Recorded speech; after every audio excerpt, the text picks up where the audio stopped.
to our new episode. We are the Lekker. I'm Shaheena. I'm here with my co-host Nabila, and we're here to talk real life kak, laugh a lot, sway a little, and hopefully offer you new insights in this week's episode about being triggered but not broken, and what that looks like on a healing journey. Yeah. Because I think when we first want to talk about how your week's been, or do you just want to get into it? I feel like it's been a little bit of a blur, and that's okay. I'm okay with Yeah, that. yeah, okay. Today's Thursday. Yes. Today's Thursday. Tomorrow's Friday. I'm okay. Okay. I'm also good. I've had a relaxing and busy week, but I'm good. So yeah, let's just get into it. I think when we healing, or when we think we've healed, we think we can't get triggered. I want to talk about this healed. I'm healed, right? Yes. First of all, I don't think that the healing ever stops. Yeah. Okay. So when I know we hear people say all the time, I'm on a healing journey. That's also for me a bit, I feel like, what does that even mean? Yeah. Right? So I am not going to sit here saying that what is it, how do you as a healed person respond to a trigger? I would rather say, how do I, as someone who is self-aware, who wants to do better, respond to this trigger? Yes. Do you know what I mean? Yeah. And also we know it's not linear. Like, yeah, it's like it's levels. It's levels. It's levels. It's insane, actually. And I think if you understand that your triggers, whatever they may be, it's just information. It's just look at it as information, okay, and now what do I do with this information? And not to feel ashamed and thinking, oh my God, am I now regressing? Yeah. Am I slip sliding back into old habits? And because you will. or I haven't progressed as much as I thought I did, or did I even progress at all? And because I have had instances where I've responded to a situation and I thought to myself, what the fuck was that? Yeah. I thought I was over this. Yes. I thought that I'm bigger than this now.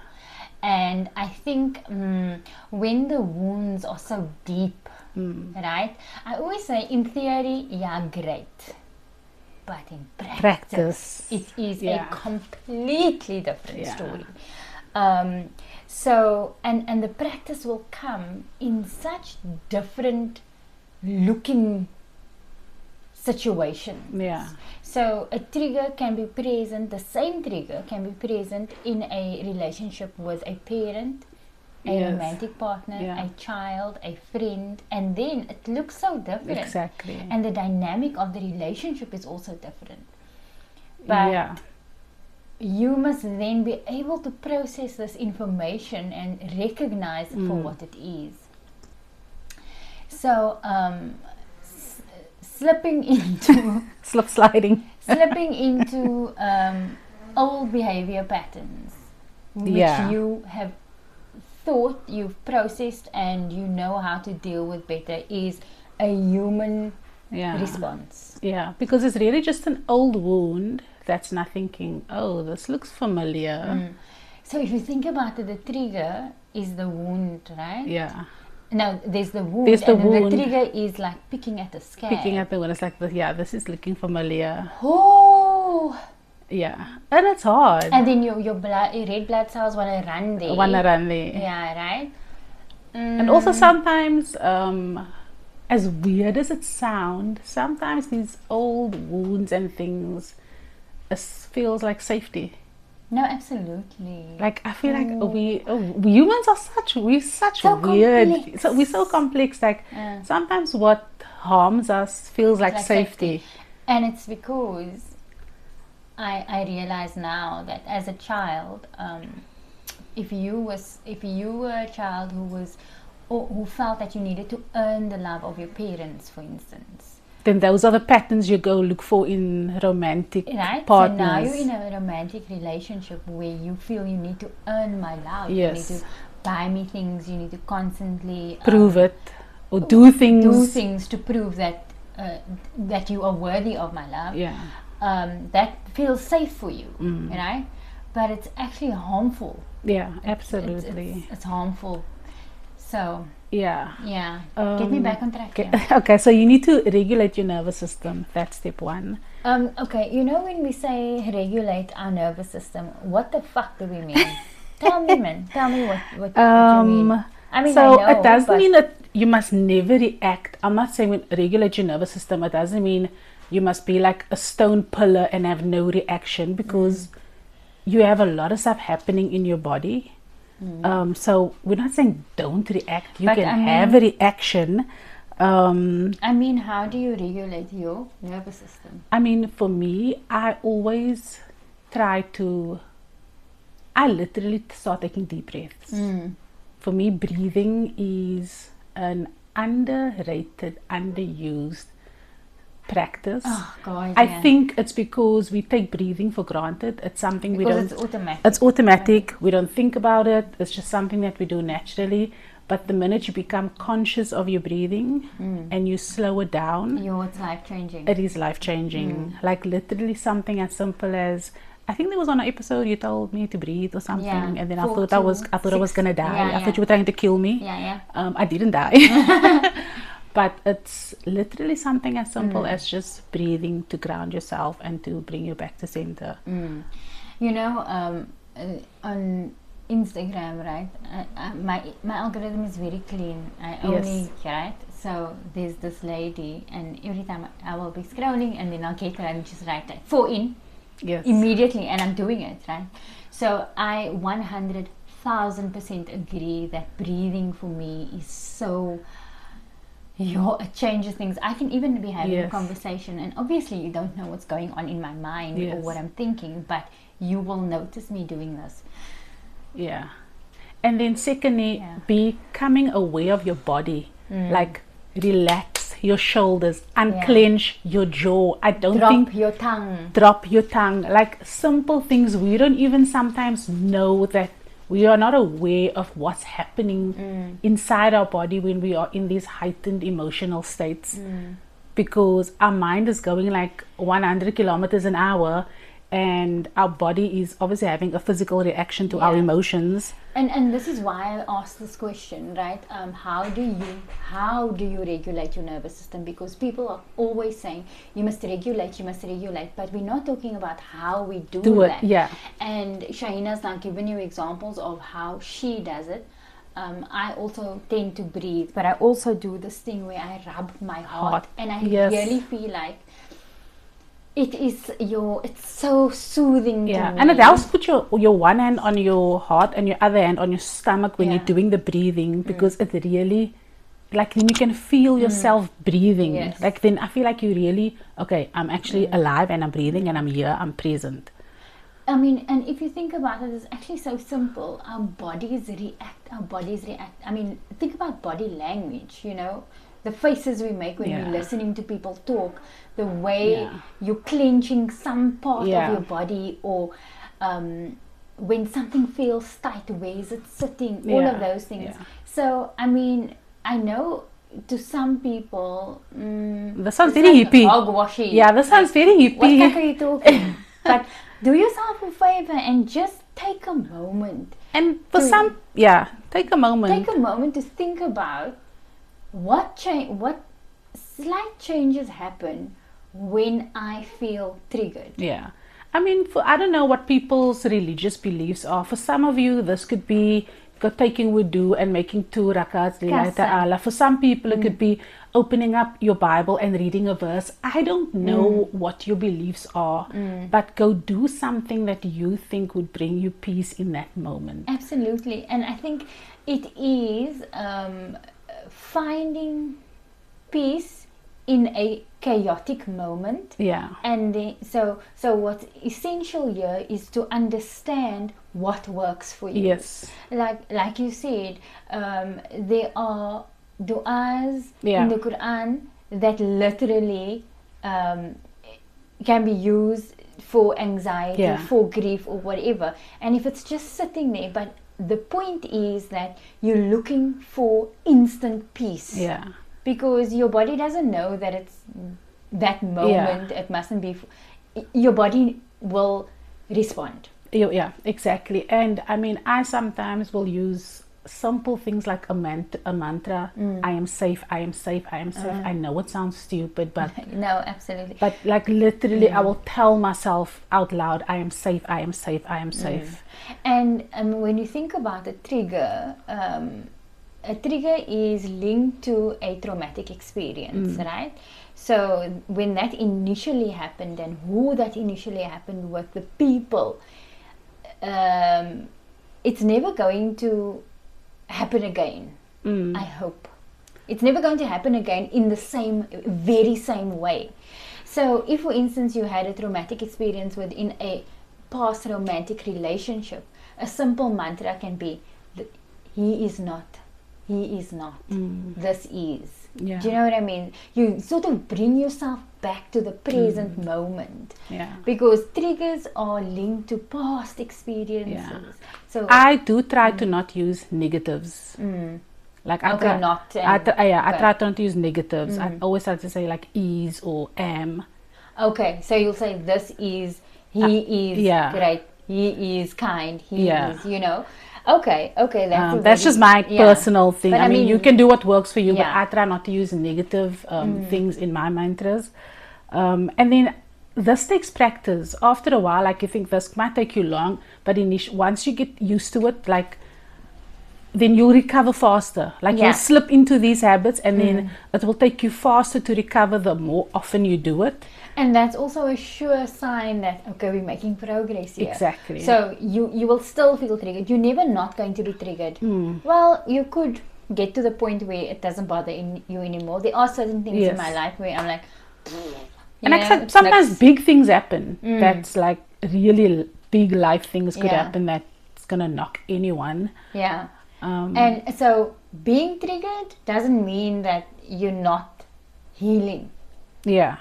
It's a human response to be triggered by things that have exactly. Yeah. And so the first point that I made was that triggers are information. So adding on to that, they are messengers, not moral failures. Like that, it's not a moral failure on your part that you are being triggered. You are not a bad person that you are being triggered. Like we're fallible, we are human. But you know what can make you cuck? When you are triggered and you deal with it in a way that is so... I mean, you can deal with it in an unhealthy way. If you are not doing any inner work, self-reflection, any introspection, and you're just acting a damn fool. Yeah, that for me... Because some people are out there doing that. Absolutely. No, and I think that is, for me, how I determine sort of, okay, what's happening here is your level of self-awareness. And it's so easy for me to look at somebody and engage with them and be like, yo, member, you must... Because I mean, think about it. Some people are triggered and they're doing no inner work and they are just wilding out there and taking and lashing out at people. It's so unattractive. It's very unattractive. It's actually quite ugly. Yes. But then there are also people who exist who are self-aware and choose to still be cuck. Oh yeah, they are also there. Oh, but that may be the journey, right? So you first reach a level of self-awareness where you're like, yay, but I must now can't do this, you know. But then you still do it because that is your default. That is how you've always been doing it. So you then, something happens again, you are self-aware, you are triggered, and then you decide, actually no, I'm not going to respond in that way. Let me try something else. Okay. I'm smart triggered now. I think let's not get triggered. But I mean, triggers can also point to unmet needs. I mean, if your needs are not being met, you can be triggered. Now, that for me is also a bit like, I don't want to say I'm triggered because my needs are not being unmet. Because you I'm can unsatisfied. So what is the difference? But then again, I feel like, at what point are you not again taking ownership of that and not communicating those needs? I mean, maybe as a child it's harder, but now we're talking, I mean, I would like to believe we're talking to grown-ups here, and we're speaking to, I mean, you should be over 18. Okay, so say for instance it's a parent-child relationship. Yeah. I'll be the child, and there are things that I require in this relationship that are not being met. Okay, certain boundaries are being overstepped. But it's a difficult conversation. It's a difficult conversation for you as the child to come to me as the parent. Yeah, because of the dynamic, right? And maybe you like a cuck parent. I don't want to say that, maybe. But let's say I am a cuck parent. It's hard for you to hear me. Okay. Okay, so it's hard for you to hear me. So I am then constantly triggered because you are constantly overstepping, because I have not had the conversation with you. Yes. Then I will be, then it's me. Yeah. It's my fault. But if I have told you, nah, my bro, listen, you know, I don't grant this, whatever. And I still disregard. And you say, yeah, okay, cool, let's work on it and whatever. And then there are still instances where you are disregarding whatever I've asked. My needs are being unmet. I'm not triggered, I am unsatisfied. And then I have every right to say to you, but we had this conversation. Yeah. And that's how it moves forward from a trigger to an unmet need, which is totally understandable. Yeah. And now that's out of your control, because it's like you can't change my behavior. Yeah. You know what? Oh, fuck, I'm so fucking triggered right now. Yeah, I'm also, because I'm thinking of my own childhood and how unheard I felt at certain points, and it was very, we the grown-ups, you the child, oh your pick. Oh, hey, let's not go there. Also unresolved grief. Okay, I feel like these are ticking time bombs. I don't want to touch these things. It's like, is it the blue wire or the red wire? I don't want to touch either of these things. Give me a pull, man. Your boundaries being crossed, we already spoke about that. Old survival strategies being activated. Because sometimes we do go back to those things. So, I mean, when we are triggered by things like unmet needs or unresolved grief, we want to immediately revert to the old survival tactics, right? Because that is actually what kept us safe, right? But it is no longer serving you. It is no longer serving you, because what if your survival tactic was avoidance? So now you're running away from it. It's gonna come for you. It's gonna come back. It's actually chasing you, and you will keep running. Yes, it's always gonna haunt you. If you don't face it head on, it's always going to haunt you. And I mean, I'm not here to make you bang, don't do that. Yeah. It's the fucking truth. Yeah. And I think we all know it. Yeah. We all know it. Because shame is gonna ask you, what's wrong with me? Whereas healing is gonna ask, what is this reminding me of?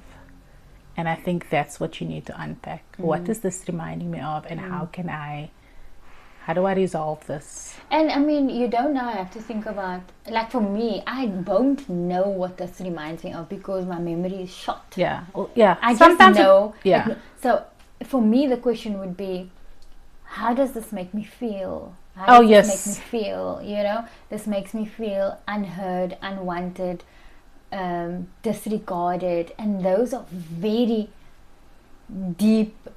That can be deeply hurtful depending on who the person is, right? Yeah. And then I want to leave us with this one last point before we move on to the next one. Your body remembers before your mind understands. The body always remembers.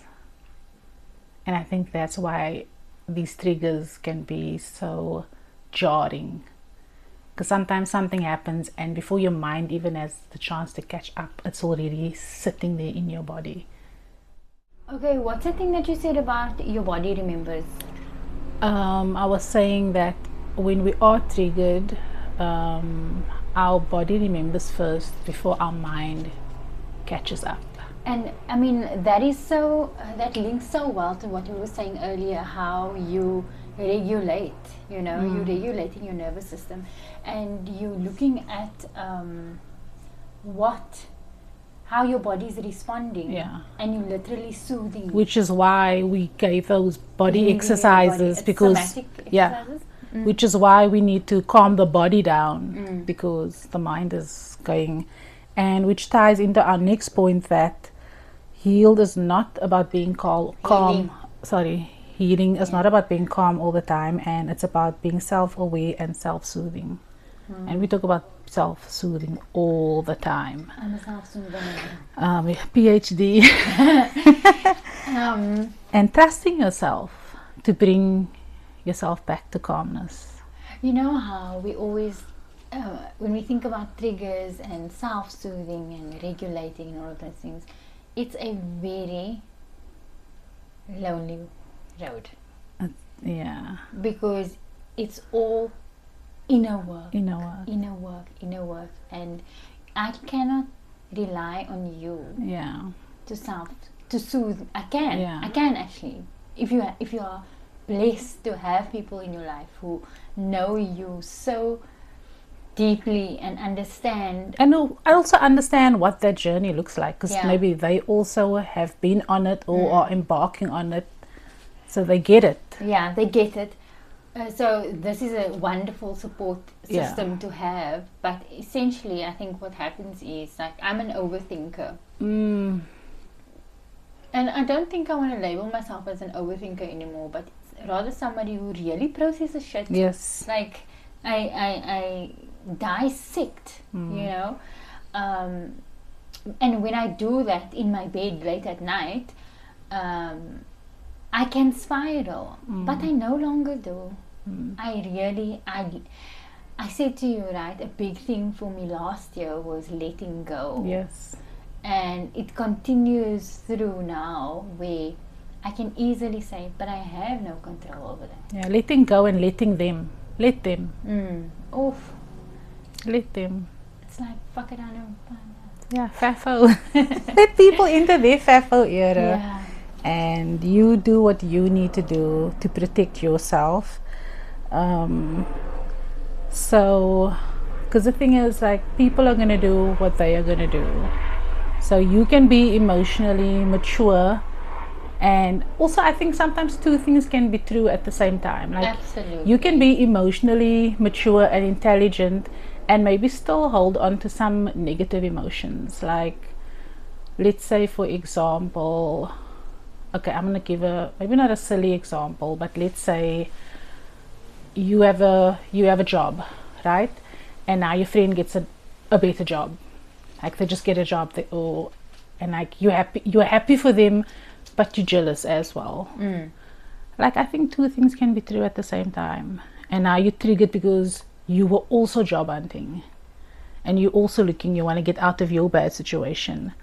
And I think sometimes people think you only have to have this happy emotion for your friend, but now you're also a little jealous. But now you're so triggered that I feel like sometimes we think that we only need to hold on to one emotion. It's like when you're sad, and I always feel full. It's and like I told you, I like being sad. So I get sad a lot, and I let it sit and simmer, whatever. But it does not negate the gratitude I feel in my heart. Yeah, because I do pride myself on my ability to find joy and acknowledge and identify blessings. Yeah. And because of that, I'm always grateful. But I think sometimes we get triggered for whatever is happening in our lives, what we don't have, and we think we can't have negative emotions. Or maybe you're single and now your friend gets in a relationship and now you're happy for them, but you're also now reminded that you don't have someone, and now you feel cuck. Shame. You're maybe not jealous for them, but now you just... I do think... And but you just feel cucked for yourself. It's a human response, especially... It's basically when there's something you want and somebody else gets it. Yeah. And you don't. You're getting stuck here. And you don't. I mean, as a child, you know, children respond to those types of things. They throw tantrums. Yeah. And I always look to children to see what is the immediate, no fucks given response to something. That is the natural response. Yeah. The adult or mature, self-aware response is stepping back. Yes. Is stepping back, yeah. Or like when we spoke in the previous episode, when you have boundaries. Checking something. Talk.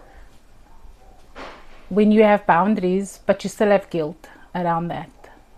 So just because you healed and you set a boundary and you think, oh, but I'm not going to feel guilt around it. Yes, you are still going to have guilt around having set a healthy boundary. So don't think that, oh, I'm so healed, I'm never going to have any negative emotions. No, you can still have negative emotions even though you are healed or healing. Healing doesn't completely delete your humanity. You are still a human being, a complex human being with a full spectrum of emotions. So don't feel bad or gaslight yourself into thinking, oh my God, I'm such a bad human being because why am I still holding on to these negative emotions? Yeah. Like, you're allowed to feel all those feelings. I think you want to be a whole person, right? Yeah. And you are multifaceted. You cannot only be on one side of the spectrum here. Yeah. Healing, that's not what healing means. That's not what self-aware means. Yeah. If you are self-aware, right? When you are self-aware, you understand that your actions have consequences. Yes.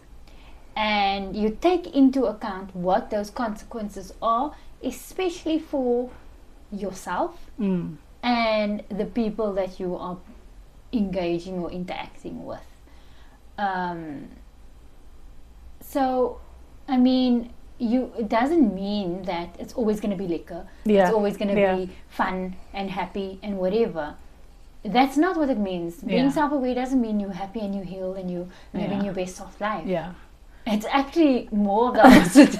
Like you said, you like to be sad sometimes, but which is amazing. But because you like to sometimes feel sad, you appreciate when you are happy and experience joy, because now you've we're not only happy, because when you said that two polar opposite things can exist at the same time, it's a hard relate for me. It's very often true for me. So I may be dealing with this personal matter that only involves me, and I have my home life. So I'm in my house with my kids, and I'm extremely happy and joyous and but when I come to my room, I'm sad for 5 minutes. Yeah. But the minute my daughters walk into my room, I'm okay. Yeah. So it doesn't mean that I'm. It just means that it ebbs and flows. Yeah, I love that. I love that. And make room for that. Make room for it. So how does the nervous system, what happens to the nervous system in relationships? Because obviously that's when triggers are. Miss me with this one. So obviously, I mean, we've covered so many amazing topics, especially last season when we spoke about attachment styles. So obviously that I feel like attachment styles is when triggers are front and center. So obviously intimacy can activate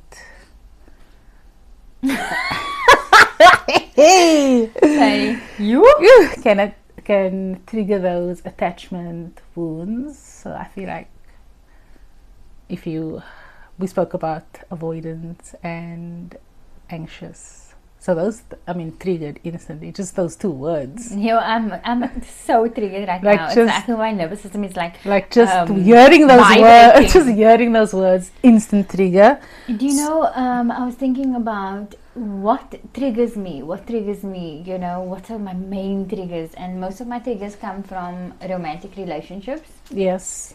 I am no longer, we were talking about in the last episodes that some people are walking triggers. Yes. I wouldn't say I have any of those in my life right now, and I realize the reason is because I'm so careful with my energy. Yes. Who I spend time with, Yeah. who I spend energy on, who I allow into my space. So I feel like it's so clean, man. It's so holy, Yeah. Outside of romantic, my second biggest trigger used to be my mother. I can't say that live on TV, man. Okay, I can. Yeah. She, Okay, yeah. we love you. But as I say, it used to be. It's the relationship dynamic that is so hard, man. Yeah. It's so hard. And I most think- of my yeah. triggers come up with the people in my home. Yeah. So I think live it's just with mom. a mother-daughter Yes. dynamic. It's nothing personal against So, and- against mothers. Absolutely, it is just a reality. And if you think about it, I'm here, and here I'm a daughter, and here I'm a mother. Yes. So I'm kind of fucked, man. Yeah, You know what I I'm think saying? it's just the mother. I think it's just the nothing against mothers. I think it's just the mother-daughter dynamic, especially as you grow older, because you as the daughter, as you grow older, I don't want to say you want to assert your dominance, because it's not about dominance. It's just about Your adulthood. Your adulthood. You're finding your feet. You sort of want to step into that space of this is who me, this is who I am. So that was my second biggest trigger. I think it's that relationship dynamic for me that is a constant work in progress, and I love it in that it's lessons I can apply to my relationship with my daughters. Absolutely. So it's like a full circle thing. And I think now it's definitely better. I feel safer, and safety invites honesty. And yeah, I just wanted to say as well, things that trigger me are feelings that trigger me is when I feel ignored, avoided, discarded, minimized, made to feel small, made to feel stupid, Ooh. made to believe that I'm doing a stupid thing, I'm asking a stupid question. Yeah, don't belittle me. Yeah. Ooh. Those type of things, and I think it's because it's like a questioning my integrity a little bit. Like why are you doing that? Yeah. Like so yeah, those are things. So the minute I feel like that is happening, I'm alert, I'm aware, I'm on guard. Right? And so a secure relationship, I think even the most secure relationship is not one without triggers. I think that is important to note. I think it's, I mean that is gonna, don't be dumb, man. You cannot you cannot believe that like say for instance you think that you healed and you're never gonna be triggered again, then you mal. And don't be dumb. Or think that you in a happy secure relationship and you're never gonna get triggered in it. Because it's only 26 people. Let's you might so develop a real. new trigger in that healthy relationship. But what I can say is that repair will happen faster. Like you mean within a relationship? Within a relationship, in a secure relationship, repair will happen faster. I'm going to be honest and say that I still sometimes get triggered, but what's happening here, because I'm healing in this relationship, right? So what's happening is I get triggered, and then because I know the relationship is secure, I feel very safe knowing that I have a soft landing space, and that this person isn't gonna run, this person isn't gonna abandon, this person is it's safe for me to be a little I guess, unhinged and needy. And they're not going to push me away. They're not going to think like, yo, what? And every time you get triggered, right? Yeah. By, so the belief is love leaves. Yes. Right? So if that's the trigger, if there's something that triggers that belief, and this person, then you react as an anxious, right? Yeah. And then this person proves to you, I'm not leaving. Yes. The next time that happens and you are triggered by that, your response is less. Yeah. And the time to repair is yeah. So it keeps happening, and every time it happens, it's better. It's better. You know? The repair has happened so quickly, and all of a sudden my anxious woman now gets activated more than my avoidant, which is wild to me because avoidant, I was so avoidant, and it's just weird that my anxious gets triggered more often. That's not to say that my avoidant doesn't. She's still out there wilding. So, but I mean, I do think with attachment styles, it's great and all and whatever, but I don't think we must label that you either this or either that. It really is depending on the dynamic and the situation. I just thought it's interesting that it's both is now showing up. But not as monsters. Not as monsters, as beasts. It's just, it's small, it's tiny, but then they just blow away in the wind because it's safe for them both to show up. But I mean, the triggers are still appearing, but they're really non-issues because there's safety there, because there's honesty, and it's safe to be afraid. So I think, guys, the triggers are still showing up. So repair is possible. Communication is key. I mean, and it's nobody gets defensive. I think that's also important because I feel like when we're backed into a corner, we get very defensive, and then it becomes we need to blame. Someone needs to get blamed because we all love being a victim in our little story. When we create these narratives, it's like I need to be the victim. Someone needs to be the bad guy, and sometimes there are bad guys, but sometimes there are no bad guys. Okay, you were saying like I used to think that somebody must always get the blame. Why did this go wrong then? What's the problem? You the problem, I'm the problem, something happened. But it's not necessary. It's not necessarily true. You know? So if blame does not need to be assigned to anybody. Also, I mean, I like to say when you're in a relationship, don't attack the person or don't attack the problem. Yeah, but that's quite difficult. I'm not gonna lie. I know. Sometimes I want to attack the person. But as in you then doing that, you the one. Problem. Fuck off, weg, man. But when triggered, the goal is not to fix yourself. The goal is to find safety.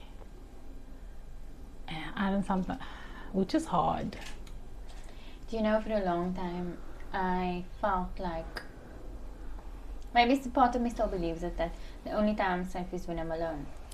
Okay. But sometimes that is safe, because I like to, when I say safety, I'm not saying you must self-isolate to the point of danger levels, but sometimes it can be to just withdraw a little, to pause, reflect. No, I mean alone, like leave me alone. I mustn't be attached to anything or anybody. Okay, completely. I like you so my lastes. Lastes no my Okay, because okay, I get that. But that's the same as I want love, I want to be loved, but I don't want to get hurt. And then there's no guarantee that you're never going to get hurt. So you don't venture out to find it's anything. Almost like no risk, no reward. Yes, exactly. It's exactly that. But there are just sometimes then I allow myself to believe that, and it's like, fuck yeah, this cuck and all this shit. And then eventually I come out and I'm like, nah, that's not true. That's not, yeah. But so what does safety look like? Safety is pausing instead of spiraling. I mean, I do love a good spiral. I do. I like brow. I know exactly when you're spiraling. Spiraling, you like that. It's like you can see my eyes. eyes. The auntie's like, calm the fuck down. What the fuck's wrong with you? You mad? Naming feelings. Oh, now that's my favorite. Instead of acting them out. I think that's important. And I think, you know, chat actually talked me down from a fucking ledge the other day. Where I was saying, I feel this is how I'm feeling. This is how I'm feeling. And if you think about this is how I'm feeling, what's the next sentence? What am I going to do? What am I going to do? Yes. But actually, you don't need to do anything. Yes. You need to sit with the feeling. Yeah. Until it passes. Sit with the discomfort. Oh my God, it's my new favorite. Sit with the discomfort. We're not attached to the outcome and sit with the discomfort. Sit with the discomfort, so, people. I mean, no action is required. Just sit in it. It's lekker. It's kak, but it's lekker. Okay. Taking space without disappearing, which we just said. Like you can take space. So just don't go off the grid completely, people. I mean, if you need to go off the grid, do it. But ISCOM is not going to be there. Do it in a very healthy way. Yes. Because there's a healthy way to do it. Yes. In case you didn't know. And then asking for reassurance without shame. But you need to go ask for reassurance from safe people. Like you gotta pick. You guys, your tribe is so important. Don't ask random motherfuckers. Your tribe is belangrik. Yeah. Pick your tribe carefully. If this is ever the year to cut people out of your life. No, we don't say cut people out of your life. Okay, not we cut. We say to curate. Yeah, to filter through who you have in your life, the space they take up. Yeah. And the value that they bring. Do an audit, maybe. Yeah, do an audit. Or maybe not cut. Just pick people who you know is gonna add value and who are safe to you. If this is ever the year for that, this needs to be the time. Now is the time for that. And then remember, you are not broken. Okay, maybe sometimes I'm a little broken. No, we're not broken. But we're not. I don't think it was ever about. Look, it's weird because we say my heart is broken. No, I'm broken. I say my heart's shattered. The cracks are showing. Oh my God. And I often think, how can the same heart and the same one have gone through so much? Yes. And it's the same one that loves, the same one that pains, the same one. It's crazy. But I mean, this brokenness that we often say, we're not broken, my bro. We just got some knocks. Yeah. Also, our capacity for love and joy and happiness, the well is deep, people. Do you know, I remember when I found out I was pregnant with Nihal, I was like, how am I gonna love this lady? Because Noura has all of it. Noura has all of it. There's no way. I'm probably gonna make her feel so bad and whatever. It was a genuine concern for me. And then when she was born, I was like, oh, this is how. The well it's limitless. It's insane. Yeah. Yeah. Okay, I love that. Yeah. Because at the end of the day, the human brain is fascinating, right? Like, we always creating new neural pathways.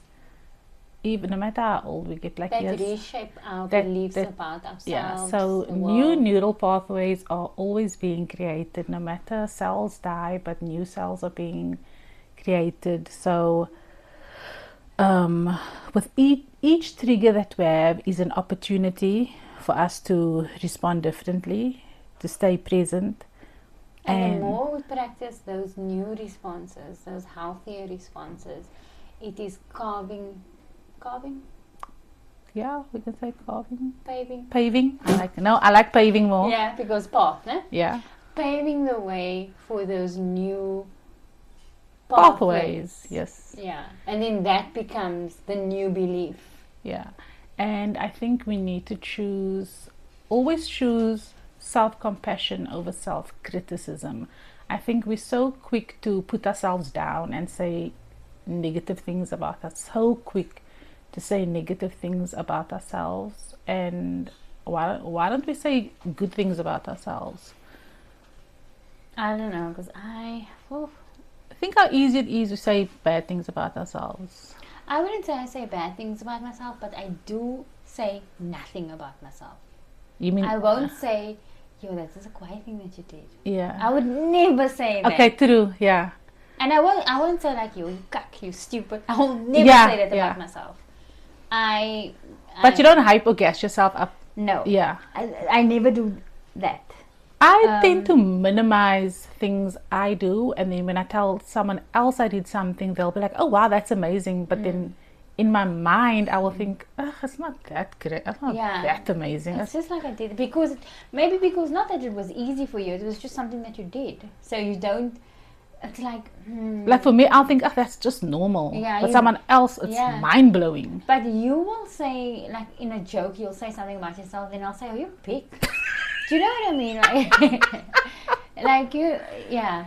But it's a joke. I know. You will never there's no negative talk of self-deprecating. Yeah. Is that the word? Yeah, self-deprecating. Yeah, we don't play there. Yeah, we don't play because I don't want to manifest anything in the world here. Yeah. But I do want to. Like when I tell people new people maybe, and I explain my life with my kids, and this is what happened in editors, and we'll talk, and they'll say, "Oh my God, you're such an amazing one." I was like, "Yeah, I am actually," because that's one thing I'm very proud of, and I speak about and whatever. But I don't think about what I do as something like, "Yo, it's quiet." You know what I mean? Yeah. So maybe we can do it together to make it easier. Yes. And then it will become a habit. But I already do that for you when you're disgusted by my behavior. Yeah, because literally I think we're black bag, man. And then I'm like, amazing. Like, it's giving everything. And then you like, stop it. You will just say, I can't fucking trust you, let me ask somebody else. But no, I think we can do it. Okay. Yeah. Okay, let's. And then I think as a closing reflection, healing isn't about being untriggerable. Wow. What a tongue twister. It's about becoming someone who knows how to return to themselves. And this ties in nicely with what we spoke about in the previous episode about default settings versus our factory setting. Yes. Right? So we're returning to a self. So I think so now this is a new default setting. So you're creating a new set setting of rules to apply to old situations that used to make you feel some kind of way, but now you're responding to it differently. Because ultimately, we cannot control what happens around us. Yeah. To us. We don't have control over those external because the thing is, life is always going to come at us. Always for us. Like when I think about when I make dua, then I say, Allah, please give Nurani an easy life.